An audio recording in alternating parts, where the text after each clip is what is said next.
مولا کائنات دشمن پر طاقت پانے کا بھی گر سکھاتے ہیں۔ آپ فرماتے ہیں اذا قدرت علی عدوک، جب تو دشمن پر غالب آ جائے،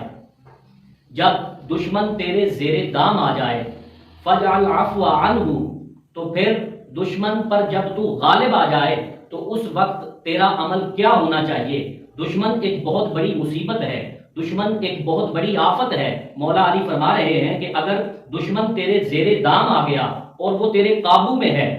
اور اس کا سر تیرے پاؤں کے نیچے ہے، اور اللہ کا شکر اس حال میں مالک کا شکر کیسے بجا لایا جائے؟ مولا علی فرما رہے ہیں دشمن پر غالب آنے کا شکر یہ ہے کہ تو دشمن کو معاف کر دے۔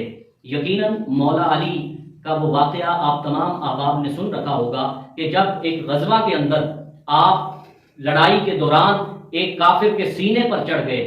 آپ اللہ کی تلوار تھے، دشمن آپ کے زیر دام آ گیا اور آپ اس کے سینے پر بیٹھ گئے، اتنے میں اسی اسنا میں اس کافر نے آپ کے چہرے پر تھوکا۔ تو اگر آج کے دور کا کوئی مبلغ یا کوئی عالم ہوتا تو وہ شاید اسی وقت اس کو قتل کر دیتا، لیکن مولا علی اسی وقت اس کافر کے سینے سے اٹھ گئے، اور جب یہ سوال کیا گیا کہ آپ نے قوت پانے کے باوجود، آپ کے وہ زیر دام تھا، آپ جب چاہتے اس کا سر قلم کر سکتے تھے، آپ نے ایسا عمل کیوں نہ کیا؟ تو آپ نے فرمایا کہ جب میں اس کے ساتھ لڑائی کر رہا تھا، میں لڑائی اللہ رب العزت کی خاطر کر رہا تھا، اور اللہ رب العزت کی وجہ سے ہی میری اس کے ساتھ دشمنی تھی، لیکن جب اس نے میرے چہرے پر تھوکا تو پھر اب میرا نفس بھی ساتھ میں شامل ہو گیا تھا، اور میں اپنے نفس کو اس تکبر اور اس رعونت سے بچانے کے لیے اس کافر کے سینے سے اٹھ گیا کہ کہیں میرا جو نفس ہے وہ اس کے درمیان نہ آ جائے۔ مولا علی زہد کی تعریف بھی بڑی خوبصورت انداز میں کرتے ہیں۔ آپ کا فرمان نور سنیے، آپ فرماتے ہیں افضل الزہد اخفاء الزہد، بہترین زہد یہ ہے کہ زہد کو پوشیدہ رکھا جائے۔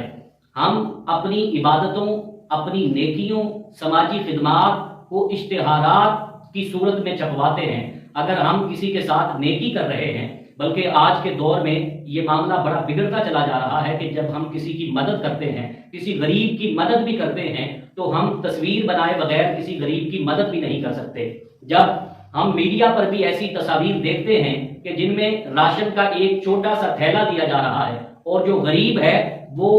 کیمرہ مین کی طرف دیکھتا ہے، کبھی دینے والوں کی طرف دیکھتا ہے۔ ایک غریب کو آٹے کا ایک تھیلا دیا جا رہا ہے تو 10 دینے والے ہیں، ایک لینے والا ہے، اور عجیب مخمصہ ہے۔ مولا علی فرما رہے ہیں ایسا نہیں، افضل زہد کیا ہے کہ زہد کو چھپایا جائے۔